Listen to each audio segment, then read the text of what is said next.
forest zones. The devastation caused by these equipment is nothing short of evil, and we should not compromise in our efforts to protect our environment, forest reserves, and water bodies. I say with all the emphasis at my command that no rights can accrue to or flow from the criminal venture of Galamsey. The equipment, which is being used for an illegal or criminal purpose, cannot confer on the owner or any other person any rights. Joining us via Zoom to do more on this story is Mr. Abdul Razak Al-Hassan. Mr. Al-Hassan is the Communications Director of the Ghana Small Scale Miners. Mr. Al-Hassan, thank you for joining us. If you can hear me, what are your initial reactions on the President's justification of banning of mining machineries? Yeah, thank you for having me. Good evening, good evening to your viewers. Ghana's renewed fight against Galamsey has been widely applauded, but concerns have also been raised about the burning of. I can hear you, Mr. Hassan. Yeah, good. It is unfortunate, the President's statement. We, Small Scale Miners Association, we are not in support of any illegalities in the country. But there is one thing that we need to understand. You don't use illegality to fight an illegal activity. But everybody in this country are concerned of the ban of excavators. And initially, the directive of the President was to go on river bodies, take people out of the river bodies and their logistics. The directive was not on banning. So some of us came in, and when they started the banning, we raised concerns about the banning. So today, it's been clear that the directive came from the President. He made it clear today for us to understand that he gave the order. But at the same time, the country is governed by law, which the Constitution was enacted, whereby all of us are following the Constitution. So if today the President is capsizing the Constitution down, that one is an unfortunate. But in all, he's daring us as small-scale miners. We will not condone illegality. That one, we are not in support of illegality. So anybody who is on the river bodies, the forest reserves, we are not to compromise. But we members who are having their legitimate licenses and they are doing the right thing, and the military went on to ban their excavators. Now the President is daring us that we should go to court. Yes, the country has three arms of government, meaning the legislature, the judiciary, and then the executive. Now, the executive have made it clear to us that they have given a command. We have the trust and belief in the judiciary, and we will test the law as the President directed. Okay, Mr. Hassan, the task force claims they are only banning the machineries of operators that are on riverbeds and close to rivers. But then we've seen the instance of the banning of extra gold mining excavators. Are there other miners facing similar challenges apart from extra gold that we are all aware of? Hello, Mr. Hassan, can you hear me? Yeah, I can hear you now. I was asking, the task force claims they are only destroying the machines of operators that are on riverbeds and close to rivers, but then we've seen the issue of extra gold mining losing their excavators. Are there other members of the small-scale mining of your association who are facing similar challenge? Thank you very much, my sister. I think we raised this issue. The first group who left for this operation hall, the first 200 military, they went to Fupraso and they went and banned some excavators of our members, especially two of them. They are even executive members of the Small Scale Miners Association at Asenfosu District. And we've drew the attention of government, which is the sector minister. And as we speak, we have spoken with the minister. We've written officially to the minister. So we are still waiting for his response. We want to use all the avenues given to us to address this issue. But today, the President himself has dared us to go to court. So we are waiting for the minister we want to have the good the rapport or the discussion with the minister. So when we hear the outcome and we are satisfied, fine, that one will not go any further. But when we are not satisfied, I think we will have to test the law. And we've already spoken with our lawyers. We are preparing the grounds and we will test the law if the need arises. So Extra Gold is a large-scale company whereby I cannot talk on their behalf, though it is very painful for this burning of excavators at that place, but I cannot speak for them, but I'm speaking for my members as Small-Scale Miners Association. But as for the illegal ones that they've burned, that one, I don't have any problem. But even that one, we don't use illegalities to solve an illegal activity. Okay, so Mr. Hassan, before I let you go, you've clearly registered your displeasure about the burning of the machines, but then the case of Galamsey still prevails. What solution? You've mentioned over and over that illegalities don't solve illegalities. What solutions do you prescribe? Thank you, my sister. The solutions are there. I think burn of excavator is not one of them. That is why we, as an association, came out clearly to tell government, look, let's collaborate. These activities are happening in communities. And these communities, there are chiefs, there are community leaders, there are assembly members, unit committee members, as well as we, the industry players who are into mining. So if we want to solve this problem once and for all, for a long term, I think it should be a community engagement approach that will solve this problem once and for all. But using central government, we will go and always come back to square one. We don't hope that this fight that government has started, it should be a failure. We are not hoping so. And we are also ready to collaborate with government. But we think community-based approach will solve the problem. Thank you very much, Mr. Hassan. We've been talking to Mr. Abdul Razak Al-Hassan, who happens to be the Communications Director for the Ghana Small-Scale Miners. Moving on to other stories. Now, in what appears to be an indirect response to former Special Prosecutor Martin Amidu, Attorney General Godfred Yeboah has taken a swipe at senior lawyers who take to social media and traditional media to undermine the colleagues. Well, this comes a day after the former special prosecutor penned a 6-page epistle alleging that the president directed the former Attorney General Gloria Akufo not to prosecute MPs found culpable in the double salary saga. He spoke at the sword cutting ceremony for phase 1 of the new village in Accra on Tuesday. I will take this opportunity to denounce the tendency of lawyers, sometimes even senior lawyers, some of whom have occupied high offices of state and have been leaders of the bar, to deploy social and traditional media to unjustifiably assail the integrity and reputation of senior figures in this country. Such conduct is dishonorable and occasions a breach of the rules of professional conduct and etiquette at the bar. The spread of false information by lawyers and disregard for the cherished values of the legal profession, apart from being disreputable, poses a far greater threat to cohesion in society, especially when it comes from senior lawyers. The misguided crave for cheap publicity and undue disparagement of others must be avoided. The nation ought to be concerned because ultimately, a dishonest bar, it is said, breeds a corrupt bench and affects the corrupt society we seek to build. President Akufo-Addo has cut saw for the construction of a $55 million law village to address the accommodation challenges of the Ghana Law School. Now, the first phase of the project is set to be completed in November this year. Presidential correspondent Eugenia Kumi was at the sword cutting ceremony and now reports. Was established in 1958 to provide professional law education to graduates who have obtained an LLB degree and have passed the entrance examination. From 60 students for a review of budgetary allocation to the 3 law campuses in the country. We implore His Excellency to advocate for the school to be removed from the capping policy of the Ministry of Finance so as to release additional funds from the internally generated fund to lessen the burden of management.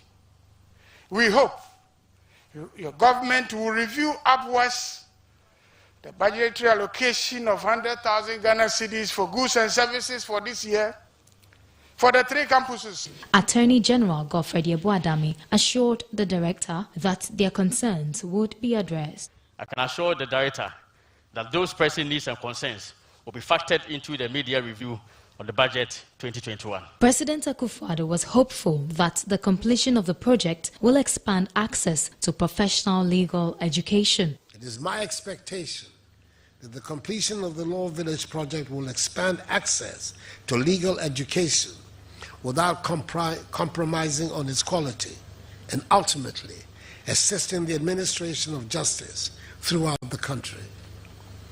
As many more lawyers are trained, it is my hope that indeed many more of them will join the public sector to enhance the quality of legal service delivery in the sector. The first phase of the project will be completed in November this year. Still to come in this bulletin, the fisher folks in Sekondi Takoradi are lamenting over the shortage of pre-mixed fuel. According to them, this is making their life difficult. We'll bring you more on this story after this break. Don't go anywhere.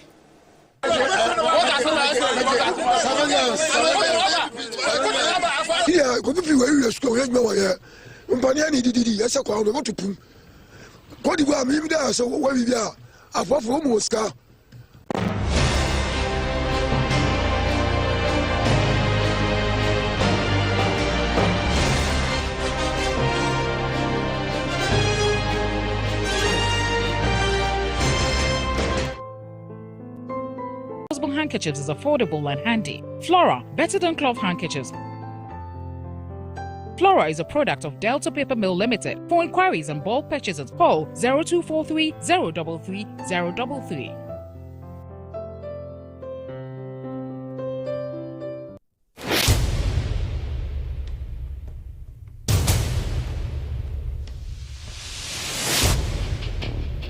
The average human body mass should have at least 60% water for optimal performance in any physical or mental exercise. We can help you maintain it naturally.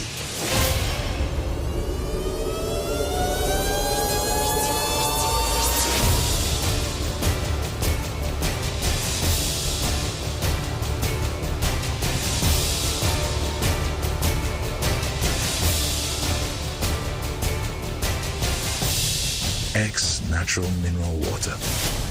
Simply natural.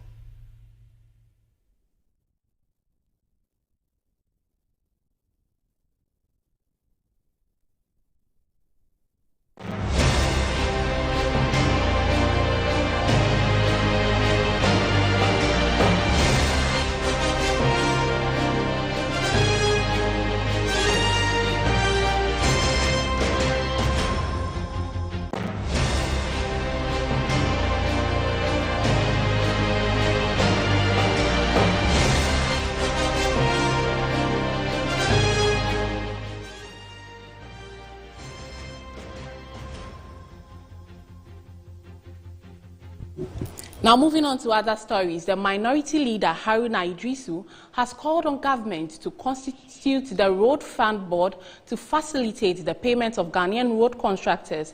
He said the Roads Minister Kwesi Amoakwata assured that the board was going to be formed by 5th March this year, but surprisingly, as at today, Wednesday 26th May, he has failed to get the board constituted, which is making payments impossible and it's making their livelihood very difficult. The Minister for Roads was inaugurated 5th of March. We are ending May. Why is the Road Fund Board not constituted? Why is it not functioning? How do you expect contractors to survive? January, February, March, we can understand we are undergoing a transition. Mr. Speaker, a lot of them will have a duty to protect the Ghanaian private sector, and that duty must be extended to Ghanaian contractors who the Road Fund owes. Even our government cannot find money for them, at least administratively, let the administrative machinery work with assurances that government is constituting the road fund. Many institutions, chief executives have not been appointed, boards have not been appointed. I do not share the view that this function or roles be reduced to ministerial role. I cannot imagine a Minister for Education wanting to come to Parliament to present the GET Fund to Parliament. That will not be acceptable. It must be the GET Fund Board, so constituted as required by the Parent Act creating it. National Health Insurance Fund. There are challenges we need to know. And then this Assembly Common Fund. This Assembly Common Fund, I said, as established under Article 252. And you may do a heavy on whisper. I said, as established by Article 252, the Common Fund, we need to know. So, Mr. Speaker, a matter of urgent public importance, the President must wake up and act urgently. Now, responding to that issue, the Majority Leader, Osei Mensah Bonsu, quoted Order 63 of the Standing Orders of Parliament, where it requires a member to make a formal statement through the Speaker of Parliament before such issues could be raised on the floor of the House. He, however, admitted that the concerns were genuine and needed urgent attention. Struggling to see the relevant provision of the Standing Orders that the Minority Leader was coming under. He cited Order 72. Mr. Speaker, to be fair, let's read the provision of Order 72. By the indulgence of the House and leave of the Speaker, a member may, at the time appointed for such statements under Order 53, that is order of business, explain a matter of personal nature, or make a statement on a matter of urgent public importance. Any statement other than a personal statement may be commented upon by other members for a limited duration of time, not exceeding 1 hour. The terms of any such proposed statement shall first be submitted to Mr. Speaker. Mr. Speaker, the issue that has been raised by the Honourable Minority Leader, I believe, certainly is of some urgency. It's a matter of public importance. But to be fair to the House, and to be fair to the Speaker, you must submit a statement to what are you going to do. After you have made an oral statement, what are you going to do tomorrow? Now, Parliament Select Committee on Health have paid a working visit to the COVID-19 testing centre at the Kotoka International Airport. Chairman of the Select Committee, Nana Yaw described the operational process put in place by the management of the Ghana Airport Company Limited as impressive. The working visit to the Kotoka International Airport by the Parliamentary Select Committee was to experience first-hand progress of work done by the administration on how travellers are handled upon arrival. The Managing Director of Frontline Health Service, Dr. Kojo Senaja, and the Director General of the Ghana Health Service, Dr. Patrick Kuma Abuaji, explained to the Parliamentary Select Committee the progress of work. And then we take your temperature, etc. That has become, we made that an online application so that an hour or two before you fly, you can do that online and we'll be here before. And because of that, we needed to put up a system of labs, that a lot of stations that allow that you're able to be tested as quickly as possible, and you go through the portals, check those who are positive and negative, separate them and let them move. And so that's the whole thing. So the whole thing was that, how do we test people and still not cause a clog at the airport? Chairman of the Select Committee, Nana Yaw and ranking member of the committee, Kwabna Minta Akando, had this to say. For example, how the port officials come into contact with the passengers before the passengers know whether or not they are positive.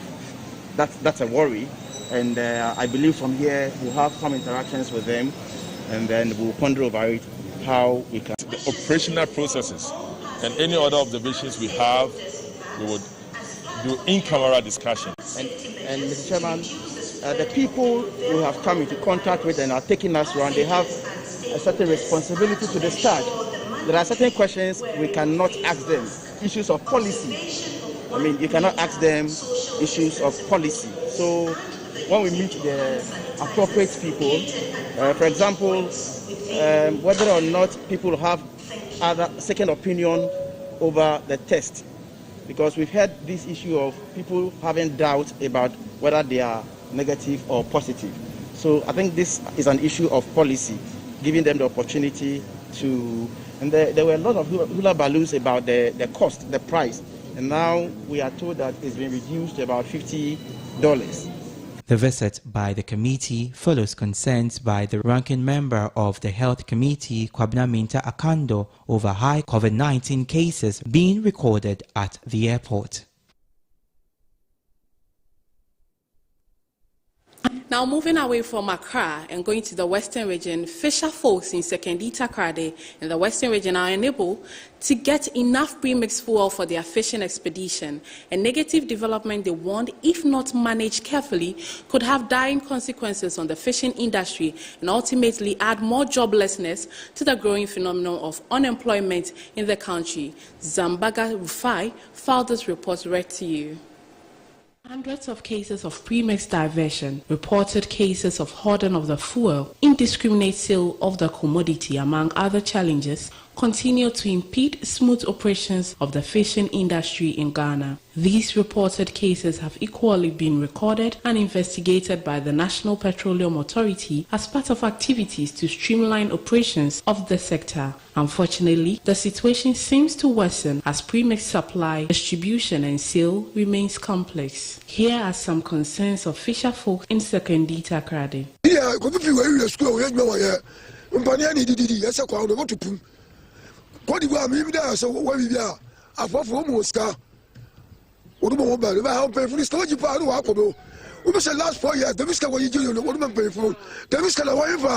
Reacting to the concerns of the fisher folk, the treasurer of the Sekondi branch of Canoe Owners Association of Ghana, Charles Badu, confirmed that indeed there is constant shortage of premixed fuel in the system.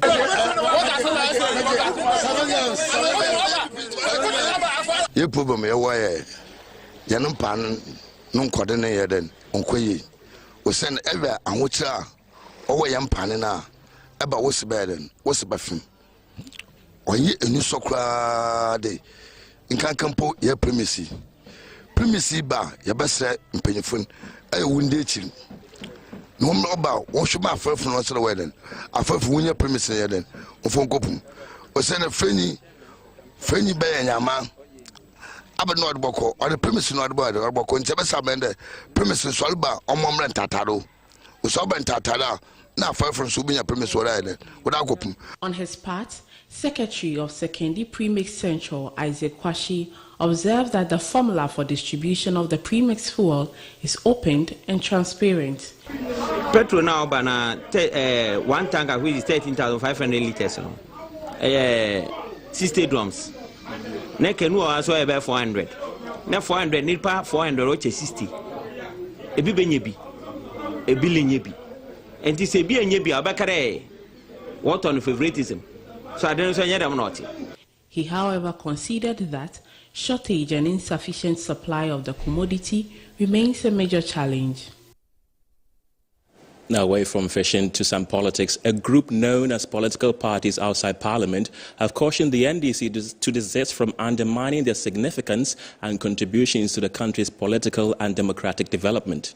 According to them, the proposed reforms included what they call the lack of equitable representation at IPAC meetings. In a sharp response, however, the parties without representation in Parliament said their session of the NDC undermines the country's democracy.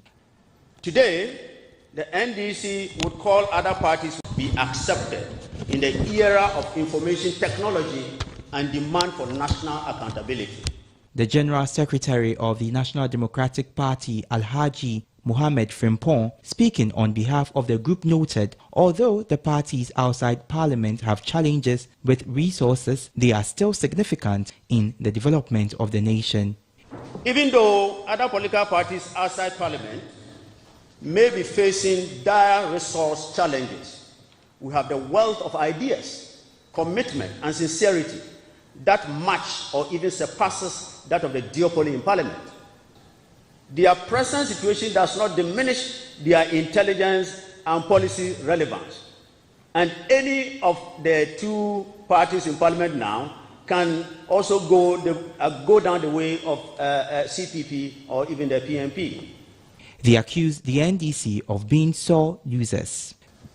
The persistent condemnation by NDC of political parties that express support for the compilation of the 2020 new voters register at a joint IPAC and eminent advisory committee meeting exposed NDC as a sore loser.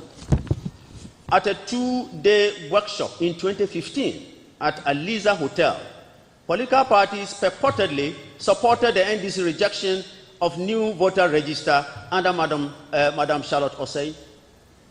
How were the political parties then?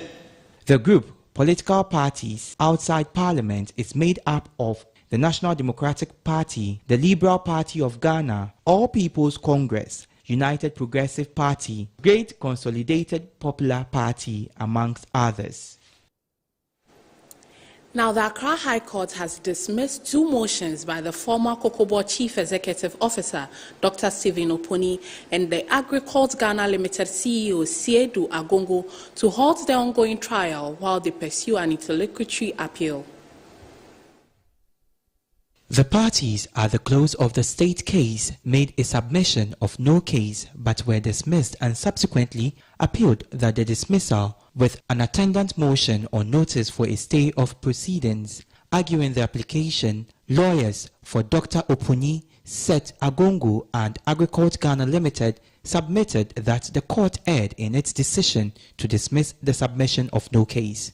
Opposing the application, Chief State Attorney Evelyn Cleason said the applicant had not shown any grounds on which the court could exercise its discretion to stay the proceedings. She submitted that the state fully discharged its burden of establishing a prima facie case and invited the court to dismiss the application so the accused person can open their defense. The hearing, presided over by Justice Clemens Honyenuga, on the strength of the submission made, dismissed the application for stay. He ruled that the court was not obliged to stay the proceedings, hence adjourned the hearing to June 3, 2021 for the parties to open their defense.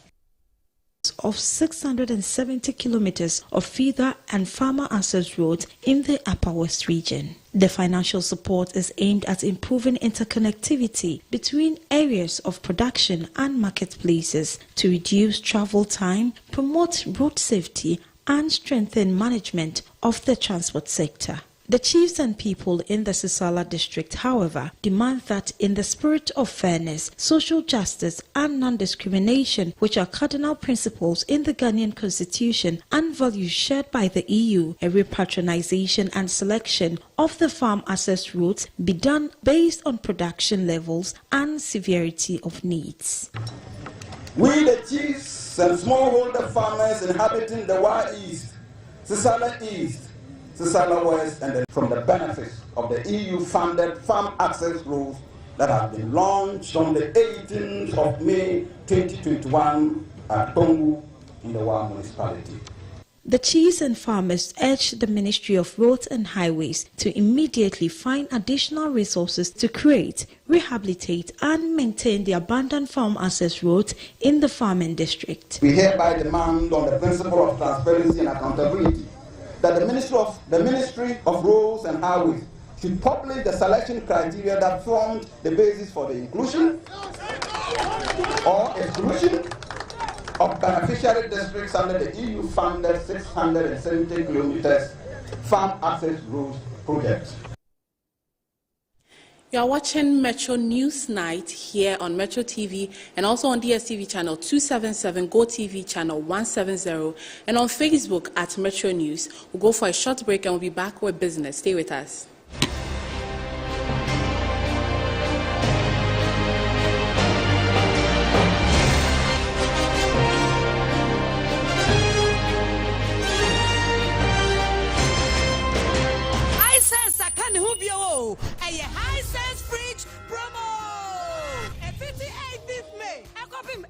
June, a high-sense fridge promo.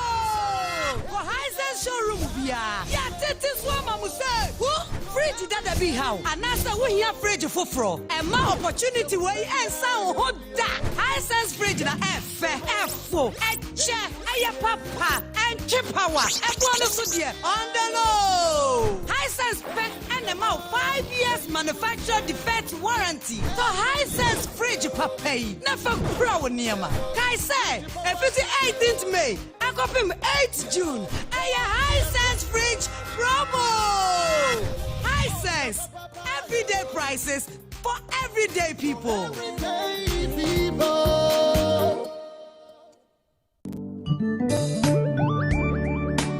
In Ghana and in Africa, there is only one place to look to get that luxurious design and decor for your offices and homes. Visit Jamila Home. We give you the climax of luxury wherever you find yourself. Presidential and executive office furniture, living room sets, dining set, stunning mirrors, adorable wallpapers, lovely king and queen size beds, valuable antiques and antique goods, beautiful chandeliers and more. Into the bargain, we provide caring customer service, prompt delivery service, skilled and artistic full house design and decor services, and free decor ideas for your space. Our products and service is unparalleled, boasting of top-tier clients all over the globe. Jamila Home, home of first-class quality furniture, beautiful chandeliers, and antiques.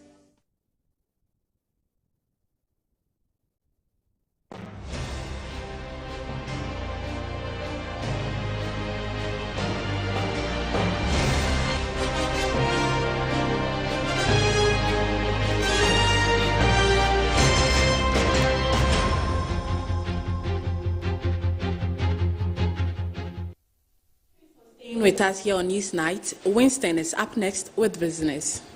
Thank you, Ethel. My name is Winston Taki, bringing you business here on Newsnight. Tonight we'll be touching on some interesting stories developing from the world of business.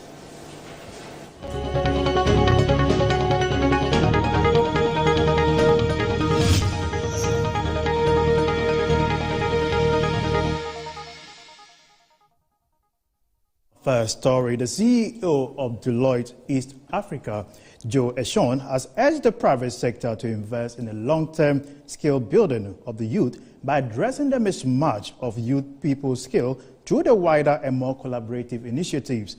Joe Eshon was speaking at the 7th edition of the Ismail Yamson and Associate Business Roundtable here at Metro TV. Build a better talent pipeline and develop incentives that will also influence participation of the private sector. And that is the third challenge that we have. And the last one that I want to talk about is committing to make a shift in our workplace cultures as private sector. I believe this will allow us to pay better attention to young people's inputs and contributions to how we do business, and in the long run, how we grow our economies. Because look, the viewpoint of younger generations will be critical to creating a new normal in the post-COVID world. And all corporates, all organizations need to reset and listen to their younger employees to create a better normal for our countries and to set an example to our society that can ensure that young people will take the steering wheel and drive change. And I believe this will be profitable if we do that. So culture, to me, is significant because all of us know culture eats strategy for breakfast. So if you want fresh ideas, we cannot bring them into an archaic environment and be unwilling to change the way of doing things to implement the commitments we take to the young people. So that covers my second point. I want to move quickly to my third point, my third area, which is how government can contribute to youth development. So if you can move to that slide, slide 8. So I've spoken about private sector's engagement, but I do want to wrap up by emphasizing that the private sector cannot do it all. We still cannot leapfrog the public sector's significant role in youth-driven development. Youth participation in economic activity is a structural issue. It's rooted in economic growth and policy more than anything else. So I'll wrap up by reiterating that youth-driven development will begin by, 1, a radical shift in our education system and ways of learning to incorporate more transferable skills with better investment into vocational and agricultural training instead of it being viewed as an alternative education route. Our Facebook page, and you may visit our Facebook page and also our post-construction cleaning, facade washing, deep cleaning, carpet cleaning, swimming pool cleaning, and event janitorial services. Locate us at Jowolu, JA Plant Pool premises, or call us on 0501 666 322 or 0203 299 212 or 0203 299 234. UCS, your property is under our care.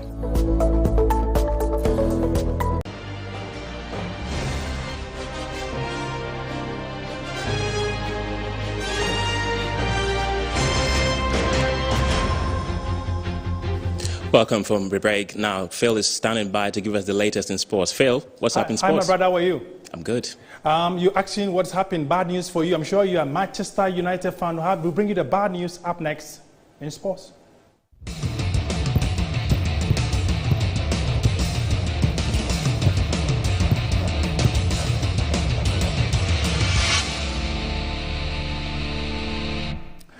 My name is Feo Jonekote. Let's start the sports news with the finals of the Europa taking place in Poland, involving Manchester United of the United Kingdom, England, and the gentleman from Spain known as Villarreal. It's close to halftime, and the Spaniards are leading by a goal to nil. A gentleman who is 29 years is known as Gerard Moreno. He scored in the 29th minute in the first half. There you see the pictures over there. So Manchester United, as we're speaking now, they are down by a goal to nil. That is the story in the Europa finals over there. I'm sure Kingsley is not happy. The other side, the lady over there is a Liverpool fan. I'm sure she's crazy about the results over there. But that's why we have it 1-0 in favor of the Spaniards, led by Unai Emery.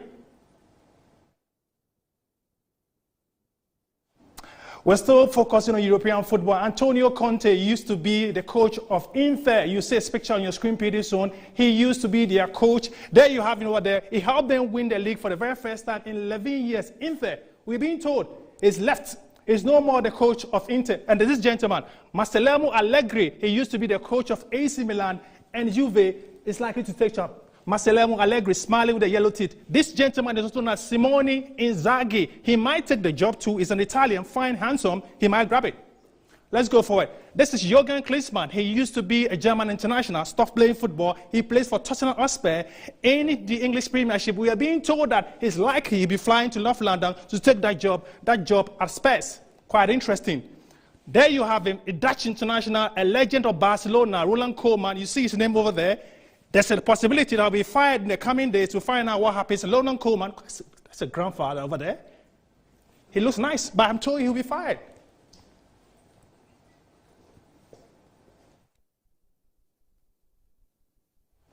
Well, away from European football, let's focus on why we are preparing for the Olympic Games in Tokyo. Ghana's preparation with 13 athletes so far has qualified in the form of boxing in the sports and that of athletics. Sports Minister Mustafa has been speaking to the press, saying that they will give that support to the athletes. Prepared to support the sports industry, especially those of our brothers and sisters who are going to lift our flag high in Tokyo. Government will do everything possible to support them to be able to participate in the event successfully. And we know that with the kind of support that we are going to give them, and we know that with the kind of training that they've gone through, they will lift the flag of this country high. Boxing team, I'm told, a very, very good boxing team. I've watched their clips, and I'm very, very confident that they are going to Tokyo to bring the trophy back home. So we are behind you as a country. The whole country is behind you. His Excellency, the President of the Republic, is behind you, and we are praying for you. We'll put in, like I said, we've put in all the necessary preparation, and we'll back you with prayers so that when you get there, you'll be able to lift our flag high. The only caution is that as you prepare to travel to Tokyo, you should be very, very mindful about the current situation where Sports Minister over there, Mustafa Yusuf, pledging the government support for the athletes that will be going to the Olympic Games in Tokyo in the month of July. Let's go to Kpando in the Volta region, because the member of Parliament for Kpando, Delasoa, in partnership with the former Blaster International, if I had to say so, John Pencil, has organized a football session over there to train and groom players. The Kpando Park in the Volta region was the venue for the 3-day football event, which was aimed at identifying talent, help to groom them, whilst motivating the youth to work harder to achieve their dreams. With massive support from the MP for Kpando, Honorable De La Soa, the ex-Blaster defender John Pencil through his academy, scouted for players who will be groomed and given the necessary attention with the John Pencil Football Academy. 5 players were selected after a match which involved a local team in the area and that of some selected Blaster players, which included John Pencil, Godwin Atram, Isaac Vosa, and Sam Johnson. The MP for the area, Honorable De La Soa, really appreciated the idea to pick raw talent for grooming. All the men you see, the young men who played, are all from Kpando. They're from the communities in Kpando. And they have a lot to learn, but we are there to assist them, to give them all the necessary push and the necessary experience. We'll have this tournament on a yearly basis. So those who didn't get selected, they shouldn't give up. They should go and train more, practice more, and then come next year, they will be selected. And then the fantastic 5 who are going to the John Pencil Academy, we'll follow them up, we'll give them all the support. Today is my 10th day since I've been to Kpando scouting the competition under Honorable De La Soa. Down by a goal-0. The only goal of the first half was scored by a gentleman known as Gerard Moreno. He's 29 years and scored a goal in the 29th minute. It's quite interesting. We'll bring him all updates in our subsequent bulletin. Back to Kingsley and the lady over there. Thank you, Phil. This Manchester story makes me so happy. And Phil, we're going to equalize, by the way. That will be nice for you. Coming up is international news. Stay with us.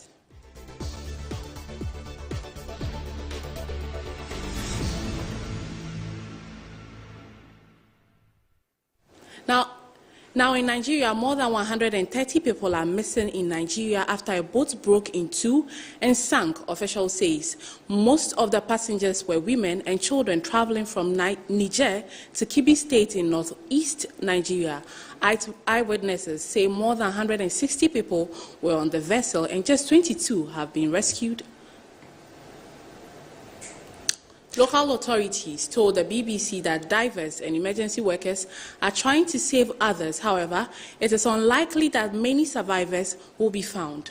A rescue operation is underway, but only 22 survivors and 1 dead have been rescued. Abdullahi Wara, administrative head of the district, told AFP news agency, "We are told of around 140 passengers still missing," where he blamed the accident on overloading, as the boat was meant to carry no more than 60 passengers. Now, the boat was also loaded with bags of sand from a gold mine, he said. Now, the boat accident alongside the Niger River are common, with overcrowding a major cause, as well as collisions with trucks under the water.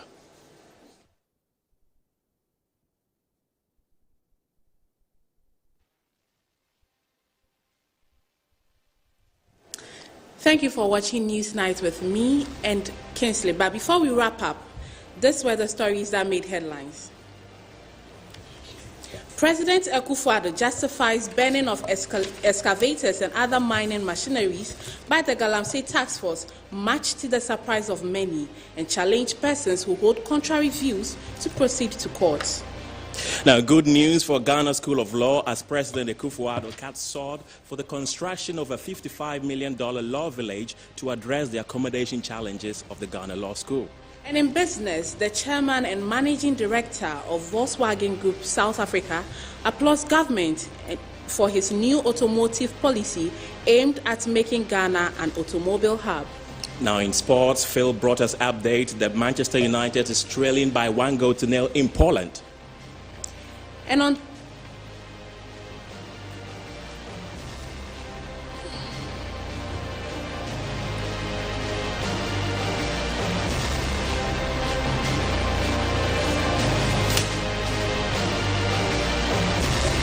on the foreign front, we brought you the story of 130 people who went missing after their boat sank in Kebbi State, Nigeria. Thank you once again for watching Newsnight here on Metro TV. I am Ethel Koplampo. And I'm Kenneth Jesse. Have a good night.